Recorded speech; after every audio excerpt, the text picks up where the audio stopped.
نحمده ونصلي ونسلم على رسوله الكريم. أما بعد فأعوذ بالله من الشيطان الرجيم. بسم الله الرحمن الرحيم. ولا تحسبن الله غافلا عما يعمل الظالمون إنما يؤخرهم ليوم تشخص فيه الأبصار مهطعين مقنعي رؤوسهم لا يرتد إليهم طرفهم وأفئدتهم هواء وأنذر الناس يوم يأتيهم العذاب فيقول الذين ظلموا ربنا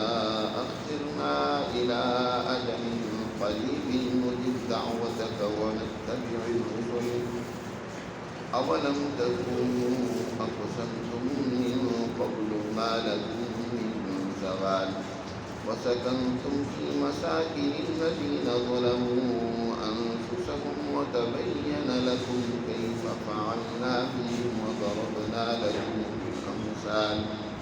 وقد مكروا مكرهم وعند الله مكرهم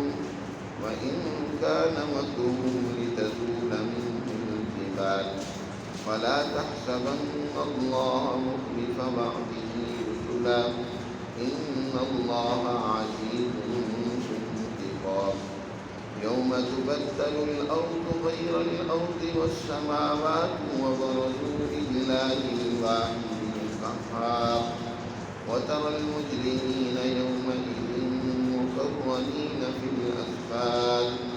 سرابيلهم من قطران وتغشى وجوههم النار ليجزي الله كل نفس ما كسبت إن الله سريع الحساب هذا بلاغ للناس ولينذروا به وليعلموا أنما هو إله واحد وليذكر أولو الألباب. صدق اللہ العظیم. یہ سورہ ابراہیم کا آخری رکوع ہے. اس سورہ ابراہیم کے مرکزی مضامین میں سے اہم ترین مضامین جو بیان ہوئے ان میں سے ایک یہ ہے کہ دنیا میں جو ظلم و زیادتی بدماشی اور فساد کرنے والے ہیں یقیناً ان کی ہلاکت کا اللہ نے دنیا میں بھی ایک دن مقرر کیا ہوا ہے اور ایسے لوگوں کے لیے آخرت میں بھی اللہ نے سزا رکھی. مظلوموں پر، بے بس اور کمزور لوگوں پر زیادتی کرنے والے اگر کسی وجہ سے دنیا میں عذاب سے بچ گئے اور دنیا میں عذاب سے بچ گئے اس وجہ سے کہ اللہ نے دنیا کا نظام ایک قانون اور اسباب کے تحت پیدا کیا ہے تو اللہ کے اس قانون کے تحت انہیں ڈھیل اور مہلت ملتی رہتی ہے. اگر کسی کی موت اسی دوران ہو جاتی ہے جو ظالم تھا کہ اللہ کی طرف سے اسے استدراج اور مہلت ملی ہوئی تھی سمجھنے کے لیے اسی دوران وہ دنیا سے چلا جاتا ہے تو یہ نہیں ہے کہ یہ ظالم اللہ کے عذاب اور سزا سے بچ گیا بلکہ اس کے لیے اللہ نے ایک اور دن مقرر کیا ہوا ہے جس دن ظالموں کو ان کے کیے ہوئے اعمال کا حساب دینا ہوگا. اسی کو قرآن نے یہاں بیان کرتے ہوئے فرمایا وَلَا تَحْسَبَنَّ اللَّهَ غَافِلًا عَمَّا يَعْمَلُ الظَّالِمُونَ. اے پیغمبر آپ ہرگز اللہ کو بے خبر نہ پائیں ان لوگوں کے اعمال سے جو دنیا میں ظلم و زیادتیاں کرنے والے ہیں. عَمَّا يَعْمَلُ الظَّالِمُونَ کہ ظالم جو ظلم کر رہے ہیں اللہ نے اس میں گویا کہ مظلوموں کو ان کو ایک امید دلائی ہے. مظلوموں پر ڈھائے جانے والے ظلم پر انہیں اطمینان دلایا ہے کہ تم یہ مت سمجھو کہ تم پر کسی نے جو زیادتی کی ہے اس کا حساب و کتاب نہیں ہوگا. اللہ کو پتہ نہیں ہے کہ تمہارے ساتھ کیا گزر رہی ہے، تمہاری بے بسی کس درجے میں پہنچ چکی ہے، ان ظالموں نے تم پر کیا پہاڑ توڑ رکھے ہیں. اللہ تعالیٰ اس سے بے خبر نہیں ہے، وہ جانتا ہے. انما یؤخرهم لیوم تشخص فیہ الابصار. بے شک اللہ تعالیٰ انہیں ڈھیل اور مہلت دے رہا ہے ایک ایسے دن تک کے لیے جس دن انسان کی آنکھیں پھٹی کی پھٹی رہ جائیں گی. کل قیامت کا دن جب آئے گا وہ ہولناک تابناک دن، اس دن سوائے اس اللہ کے کسی کی بادشاہت، اقتدار، غلبہ اور تسلط نہیں ہوگا۔ دنیا میں تو اللہ نے انسانوں کو اختیار دیا، کام کرنے کا موقع دیا، یہاں اس طرح کے ظالموں نے اپنی حکمرانی قائم کر کے اس کا غلط استعمال کیا، لیکن کل قیامت کے دن اللہ خود سوال کرے گا، بتاؤ لمن الملک اليوم، دنیا میں بڑے بادشاہ بنے پھرتے تھے، حکمرانی تمہارے پاس تھی، اس کا تم نے غلط استعمال کیا، آج کس کی بادشاہ ہے؟ لمن الملک اليوم، کوئی جواب نہیں آئے گا، تو پھر خود اللہ کی طرف سے اعلان ہوگا للہ الواحد القہار، آج اسی یکتا واحد اللہ سبحانہ و تعالیٰ ہی کی بادشاہت ہے جو بڑا زبردست اور غالب ہے۔ اس دن جس دن انسان کی آنکھیں دہشت اور خوف سے پھٹی کی پھٹی رہ جائیں گی، اس دن کے تک کے لیے اللہ ان ظالموں کو مہلت اور ڈھیل دیتا ہے۔ سب اعمال کی سزا دنیا میں نہیں ملتی، اللہ نے سزا کے لیے ایک بڑا دن مقرر کیا ہوا ہے، لیکن انہیں یہ نہیں سمجھنا چاہیے کہ اگر دنیا میں کسی کو سزا نہیں ملی تو اب اس کے لیے سزا کا آگے کوئی نظام نہیں ہے۔ اس دن مہطعین دوڑ رہی ہوں گی اللہ کی طرف، اللہ کے دربار میں جب انہیں بلایا جائے گا تو بھاگے جا رہے ہوں گے، مقنعی رؤوسہم، سر اٹھائے ہوئے، جیسے کہ انسان ایک ہانپ رہا ہوتا ہے اور بڑی تیزی سے وہ کسی منزل اور ہدف پر پہنچنے کی کوشش کر رہا ہوگا۔ لا یرتد الیہم طرفہم، ان کی نگاہیں پیچھے مڑ نہیں سکیں گی، بس پیچھے ایسے لگے گا جیسے کہ کوئی بہت بڑی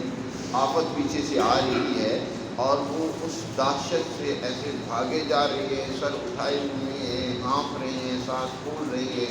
وَأَفْئِدَتُهُمْ هَوَاء، اور ان کے دل خوف اور دہشت کے علاوہ ہر چیز سے خالی ہے، یعنی ان کے دلوں میں ایک خوف اور دہشت ہی بھری ہوئی ہوگی، اس خوف اور دہشت سے ان کے دل ہوا ہو رہے ہوں گے۔ وَأَنذِرِ النَّاسَ يَوْمَ يَأْتِيهِمُ الْعَذَابُ فَيَقُولُ الَّذِينَ ظَلَمُوا، اب یہاں سے ظالموں کو تنبیہ کی جا رہی ہے، اے پیغمبر ان ظالموں کو اس دن سے ڈرائیے، انہیں تنبیہ کیجیے جس دن یأتیہم العذاب، ان پر عذاب آئے گا اللہ کا قہر، اور اللہ اپنی اس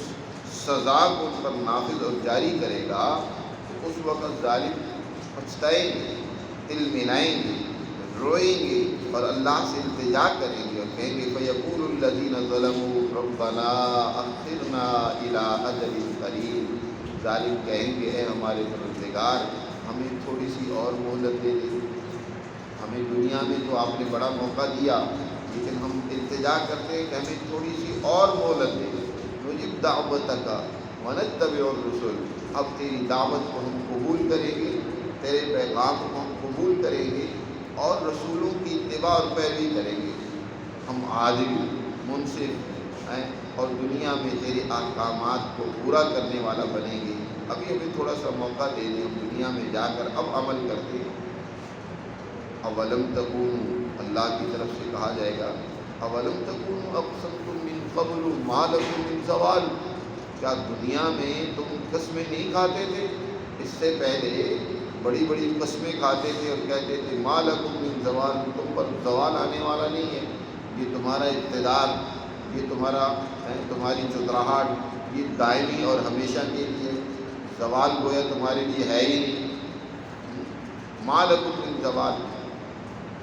وَسَكَنْتُمْ فِي مَسَاكِنِ الَّذِينَ ظَلَمُوا أَنفُسَهُمْ، اور تم ان ظالموں کے رہائشوں اور جگہوں میں، مکانوں میں بھی ٹھہرے، تم سے پہلے جو ظالم تھے ان ظالموں کی تباہی کے آثار بھی تمہارے سامنے تھے، تم نے ان سے بھی عبرت حاصل نہیں کی، سبق نہیں سیکھا۔ تم سے پہلے جو قومیں ظلم و زیادتی کرنے والی تباہ کی گئی تھیں،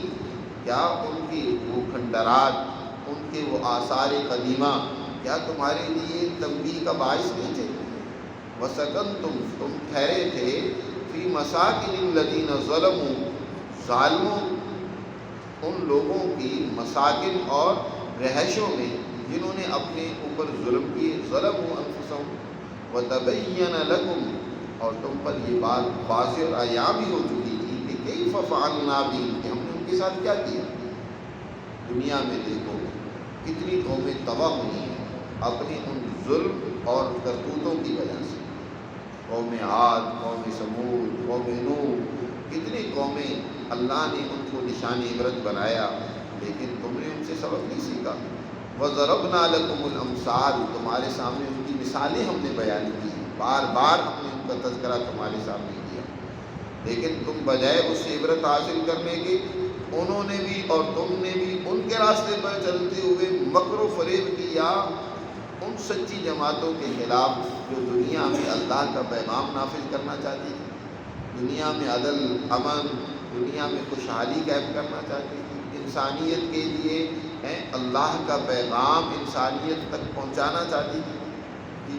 ان کے خلاف تم نے مکر و فریب کیے۔ وَقَدْ مَكَرُوا مَكْرَهُمْ، انہوں نے بھی تاکہ بڑی تدبیریں اختیار کی تھیں کہ ہم اسی طرح ہمیشہ رہیں گے اور ہمارا یہ ظلم اور ہمارا یہ دبدبہ اور رعب ایسے ہی رہے گا۔ وَقَدْ مَكَرُوا مَكْرَهُمْ، لیکن وَعِندَ اللَّهِ مَكْرُهُمْ، ان کے مکروں کا جواب اللہ کے ہاں ہے۔ دنیا میں انسان بڑی بڑی تدبیریں سوچتا ہے اور ان تدبیروں کا جواب دینے والا اللہ سے بڑا مدبر اور تدبیر کرنے والا کوئی نہیں۔ پہلی قوموں نے بڑی بڑی مضبوط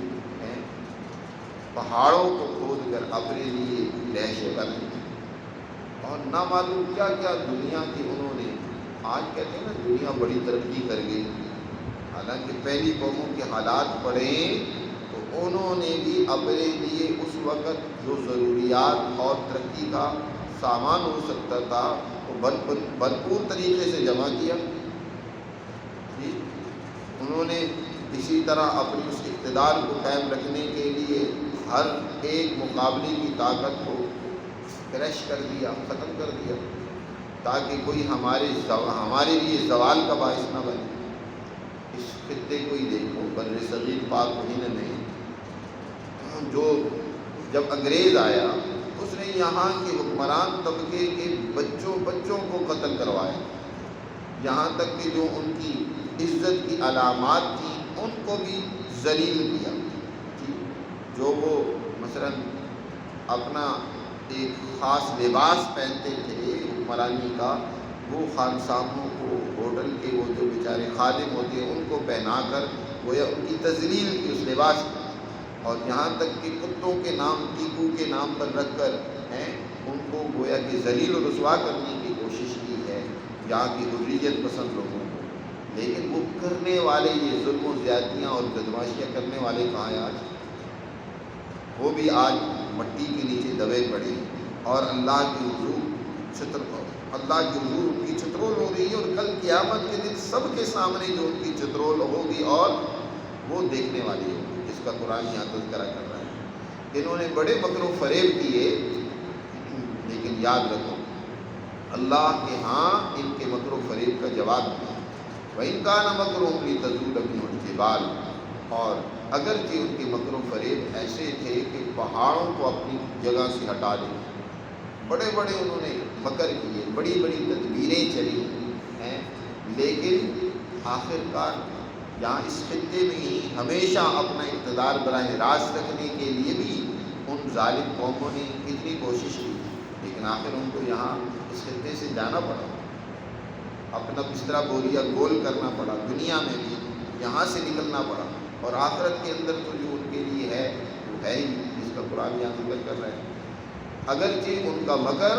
اتنا بڑا تھا کہ پہاڑوں کو اپنی جگہ سے ہٹا دے، لیکن ان کے مکر چلے نہیں، ان کی تدبیریں کامیاب نہیں۔ ایک ترجمہ تو اس کا یہ ہے، اور دوسرا ترجمہ اس کا یہ بھی ہے جو حضرت شیخ الہند رحمۃ اللہ علیہ نے کی ہے، اور وہ یہ کہ ان کے مکر پہاڑ پر کیا اثر انداز ہوتے ہیں۔ نبی کریم صلی اللہ علیہ وسلم کی ذات گرامی پہاڑ کی مانند مضبوط ہے۔ آپ کے دشمن اور مخالف قریشی ابو جہل، ابو لہب، عتبہ، شیبہ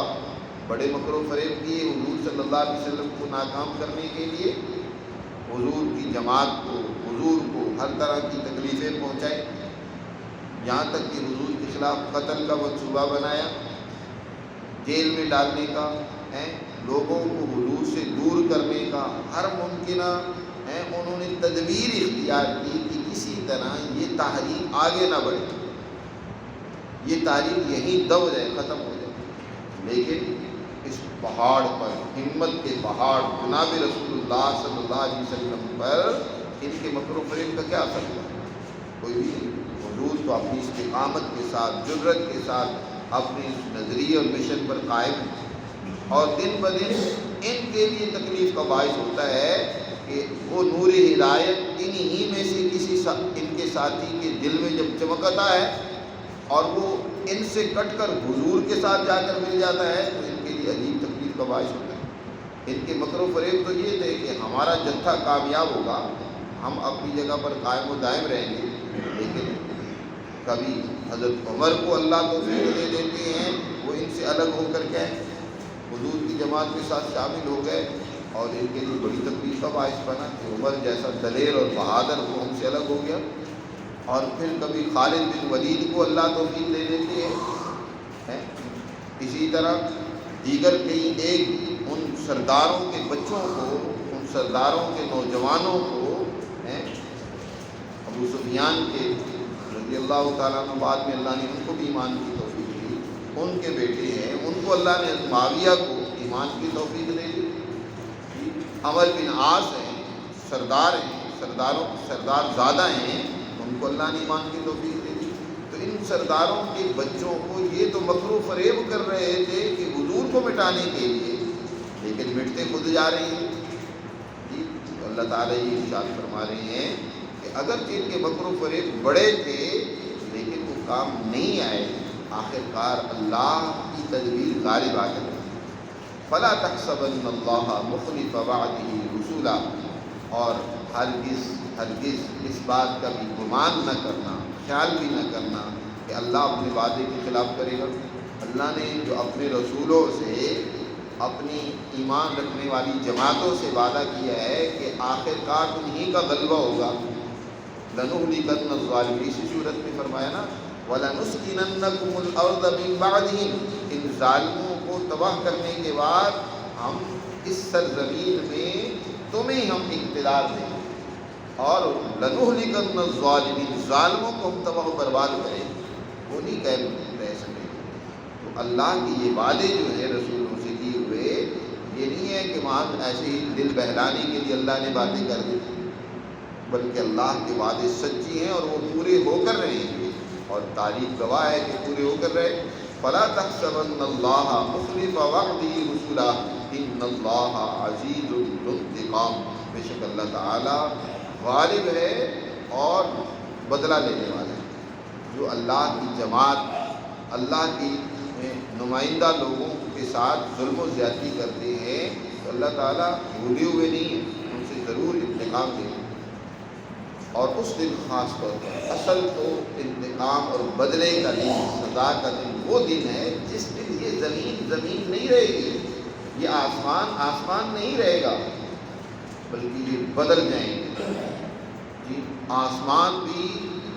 آج جیسے چاند رات کی چاندنی بکھیر رہا ہوتا ہے، جسم کے اندر عجیب قسم کی ایک خوشی اور لہر پیدا کر رہا ہوتا ہے، سورج جیسے وہ اپنی سردیوں میں تمازت سے، حرارت سے جسموں کو فرج بخش رہا ہوتا ہے، یہ ایسا نہیں ہوگا، بلکہ سورج وہ بھی کیا آگ برسا رہا ہوگا۔ آج گرمی کے اندر سورج کی تپش وہ کچھ نہیں ہے جو کل قیامت کے دن ہوگی، اور اسی طرح یہ زمین وہ بھی ان لوگوں کے لیے عذاب بن جائے گی۔ قرآن میں یہاں اتنی بات کی ہے کہ وہ دن جب آئے گا اس دن زمین بدل جائے گی دوسری زمین سے، اب وہ دوسری زمین کس طرح کی ہوگی اس کا قرآن نے یہاں ذکر نہیں کیا، لیکن ہوگی بڑی ظالموں کے لیے بڑی سخت قسم کی وہ زمین ہوگی کہ زمین بھی ان کے پاؤں کو پکڑ لے گی۔ حدیث میں آتے ہیں نبی کریم صلی اللہ علیہ وسلم نے ارشاد فرمایا لا تزال قدما ابن آدم، ابن آدم کے قدم اپنی جگہ سے اس وقت تک ہل نہیں سکیں گے جب تک اس سے 5 باتوں کے بارے میں پوچھ نہیں لیا جائے گا، سوال نہیں کر لیا جائے گا۔ ان میں سے ایک یہ کہ اللہ نے تمہیں جوانی دی، انشباب جوانی کے بارے میں، اس کو کہاں این افنا، کہاں اس کو تم نے ختم کیا؟ جوانی کے اندر جب اللہ نے بھرپور تمہیں توانائی، صلاحیت، استعداد، طاقت و قوت دی تھی کام کرنے کی، تو اس طاقت کو کہاں استعمال کرتے رہے؟ بدماشی میں، ظلم میں، عیاشی میں استعمال کرتے رہے، یا اللہ کے احکامات کی تعمیل میں؟ اسی طرح سوال ہوگا، اللہ نے مال و دولت دیا تھا، اس مال و دولت کا کیا استعمال کیا ہے؟ اپنی عیاشی کے لیے استعمال کرتے رہے، یا تم اللہ کے راستے میں خرچ کیا، انسانیت کی ترقی کے لیے خرچ کیا، نیک کاموں کے لیے خرچ کیا؟ عمر کے بارے میں سوال ہوگا، صحت کے بارے میں سوال ہوگا۔ اللہ تعالیٰ اس زمین کو حکم دے گا اور یہ زمین پاؤں پکڑ لے گا۔ قرآن کہہ رہا ہے کہ اس دن زمین یہ والی نہیں رہے گی،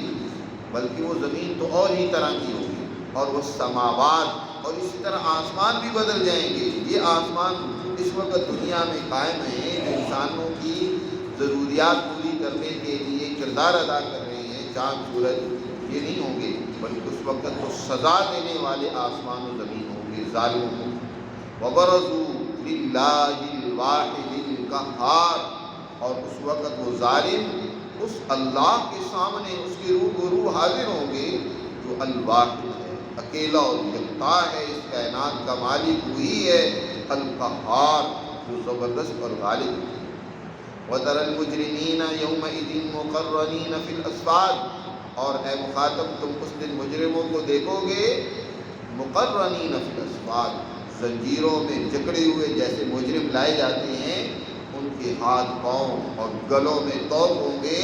اور ان زنجیروں کے اندر ان کو باندھ کر اللہ کے دربار اور حضور پیش کیا جائے گا۔ سرابیلہم من قطران، اور جو لباس انہیں پہنا ہوا ہوگا وہ لباس بھی ان کے لیے تکلیف اور اذیت کا باعث ہوگا۔ قطران کہتے ہیں گندم، جس میں آگ بہت تیزی سے لگتی ہے، تو گویا وہ لباس بھی ایسا ہوگا کہ کیا تھوڑی سی سورج کی تپش کیا پڑی ان پہ، وہ لباس جل اٹھے گا اور ان کے جسموں کو جلا کر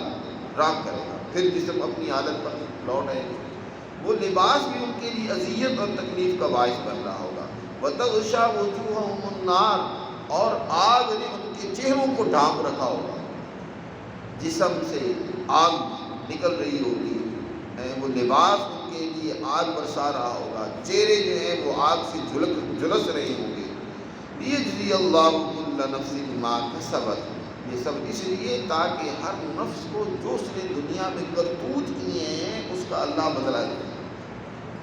جو انسان دنیا میں کسب کرتا ہے، عمل کرتا ہے، اس عمل کی سزا ضرور پائے گا۔ یہ نہیں ہے کہ انسان اپنے اعمال کا بدلہ نہیں پائے گا، اللہ کے ہاں اس کے عمل کا ایک نتیجہ ہے۔ انسان جو بھی عمل کرتا ہے اس کا ایک نتیجہ ہے، ہر عمل کا رد عمل ہے۔ دنیا میں بھی اس کا ہوتا ہے نتیجہ۔ ایک انسان سستی میں ہے، غفلت میں ہے، اور وہ یہ سمجھے کہ میں کامیاب ہو جاؤں گا، دنیا میں بھی نہیں ہوتا۔ طالب علم جو محنت نہیں کرتا وہ لاپرواہی اور غفلت کا شکار رہتا ہے، اور وہ توقع رکھے کہ اچھے نتائج میرے ہاتھ آ جائیں گے، ایسا نہیں۔ اسی طرح یہاں جو دنیا میں بدعملی کا شکار ہے، ظلم بدمعاشی میں مبتلا ہے، اور وہ یہ سمجھے کہ کل بھی اس کے لیے راحت ہوگی، ایسا نہیں ہے، بلکہ اللہ کی طرف سے بدلہ ہے ہر انسان کے لیے ما کسبت، جو اس نے کسب کیا۔ کسب کا تعلق ہوتا ہے اپنے ارادے سے کسی کام کو کرنا، تو جو انسان دنیا میں اپنے ارادے سے کر رہا ہے تو اس کا ضرور اسے بدلہ ملے گا۔ ان اللہ سریع الحساب، اور بے شک اللہ بہت تیزی سے حساب کر لے گا۔ اللہ کے ہاں حساب میں کوئی دیر نہیں لگے گی، ساری انسانیت کا حساب منٹوں میں ہو جائے گا۔ اللہ کا جو کمپیوٹر حساب کو پالا ہے وہ بہت بڑا ہے، اور اس میں بھول چوک والی کوئی بات نہیں ہے۔ دیکھو یہ سورہ مبارکہ تمہارے سامنے بیان کی گئی،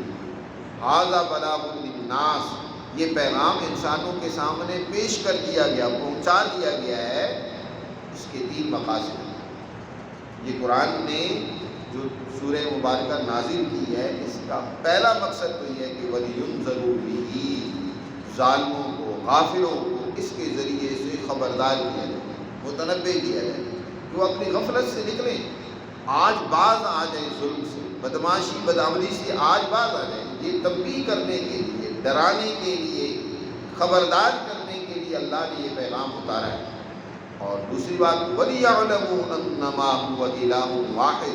تاکہ اس بات کا انہیں علم اور یقین ہو جائے کہ اس کائنات کا معبود برحق، معبود حقیقی ایک ہی ذات ہے، وہ اللہ کی ہے۔ اپنی تمام تر وابستگیاں اسی کے ساتھ کیا کرو، قائم کرو، اسی کے ہو کر رہ جاؤ، اسی کے احکامات کی تعمیل کرو، اور اس کے احکامات وہ تمہاری ہی فائدے اور ترقی کے لیے۔ یہ نہیں ہے کہ کوئی اللہ تمہیں تکلیف میں مبتلا کرنا چاہتا ہے، بلکہ وہ تمہیں ہی ترقی دینا چاہتا ہے۔ لہذا اس بات کا یقین پیدا کر لو کہ اس کائنات کا حقیقی مالک، حقیقی حکمران، حقیقی معبود وہ ایک ہی ہے، انما هو الہ واحد۔ اور تیسری بات وَلِيَذَّكَّرَ أُولُو الْأَلْبَابِ، خاص طور پر جو عقل مند ہیں، جن کو اللہ نے لب عطا کی ہے،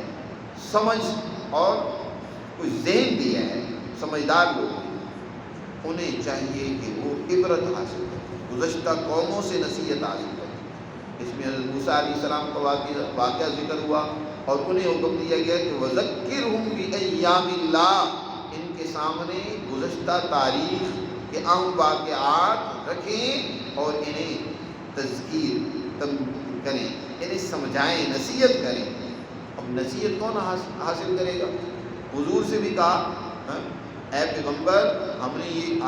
آیات اور سورہ مبارکہ نازل کی ہے، وَذَكِّرْهُمْ، آپ انہیں تذکیر کیجیے، انہیں سمجھائیے، انہیں نصیحت کیجیے۔ اب اس سے فائدہ وہی حاصل کرے گا جو عقل مند ہوگا۔ وہ کلا کا قول ہے نا، جو عقل مند ہوتا ہے اس کے لیے اشارے ہی کافی ہوتا ہے۔ العاقل تکفیہ الاشارہ والجاہل لا یکفی المنارہ، اور جو غافل اور جاہل انسان ہوتا ہے اس کے سامنے مینار بھی لا کر کھڑا کر دو، اسے کوئی تنبیہ نہیں ہوتی، کوئی خبر نہیں ہوتی۔ عقل مند انسان کے لیے اشارہ ہی کافی ہوتا ہے سمجھنے کے لیے، وہ اپنے آپ کو بدل لیتا ہے۔ لیکن جس پر آپ ڈنڈے برساتے رہیں، تنبیہیں کرتے رہیں، چاہے کتنا اسے جھنجھوڑتے رہیں، وہ غفلت میں مبتلا ہے، اس پر اس کے تنبیہ کا کوئی اثر نہیں ہوتا۔ تو قرآن کا اثر بھی در حقیقت انہی لوگوں پر ہوتا ہے جو عقل سے کام، غور و فکر سے کام۔ اس قرآن میں اپنی عقل کو جڑائیں، سمجھنے کی کوشش کریں۔ فرمایا وَلِيَذَّكَّرَ، اور یقیناً اس سے نصیحت حاصل کریں گے اولو الالباب، عقل مند۔ تو قرآن مجید نے گویا کہ جو اس سورہ مبارکہ میں مضامین بیان فرمائے ہیں، ان میں سے اہم ترین یہ 3 مضامین بھی ہیں۔ سب سے پہلا یہ کہ انسان وہ خبردار ہو جائے، تنبیہ حاصل کرے کہ جو وہ کر رہا ہے اس کا نتیجہ اس کے سامنے آنا ہے۔ اور دوسرا یہ کہ علم اور یقین کے ساتھ اس بات کو جان لے کہ اس کائنات کا معبود ایک ہی ذات ہے۔ اور تیسرا یہ کہ نصیحت اور